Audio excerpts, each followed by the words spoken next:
پورے ملک کی طرح تحصیل ہیڈ کوارٹر ہسپتال پنڈ دادن خان میں بھی 17 مئی کو بلڈ پریشر سے آگاہی کا دن منایا گیا۔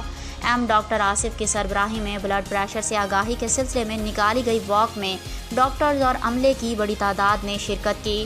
پورے ملک کی طرح پنڈ دادن خان شہر میں بھی بلڈ پریشر سے آگاہی کے دن کی مناسبت سے ڈاکٹر آصف کی سربراہی میں ایک واک کا اہتمام کیا گیا۔ اس موقع پر ڈاکٹر آصف نے میڈیا سے گفتگو کرتے ہوئے کہا کہ تیز رفتار زندگی میں مختلف وجوہات کی بنا پر انسانی صحت کے لیے ہائی بلڈ پریشر ایک بڑا مسئلہ بنتا جا رہا ہے، اور تشویشناک بات یہ ہے کہ نوجوانوں اور ادھیڑ عمر افراد اس مرض کا شکار ہو رہے ہیں۔ آج پاکستان سمیت دنیا بھر میں ہائی بلڈ پریشر سے متعلق آگاہی کا عالمی دن منایا جا رہا ہے۔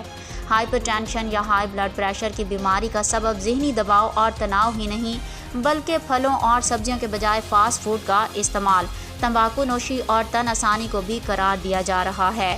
انہوں نے بتایا کہ اس بیماری کے حوالے سے ایک مسئلہ یہ بھی ہے کہ اس کا شکار ہونے والے افراد کو یہ پتہ نہیں ہوتا کہ انہیں یہ مرض لاحق ہے، اس لیے وہ اسے نظر انداز کرتے رہتے ہیں۔ اس سلسلے میں احتیاطی تدابیر اختیار کر کے بلڈ پریشر کو کنٹرول کیا جا سکتا ہے۔ اس وقت میں ڈاکٹرز اور عملے سمیت شہریوں کی بڑی تعداد نے شرکت کی۔ سید عمر عباس شاہ، SM نیوز، پنڈ دادن خان، جہلم۔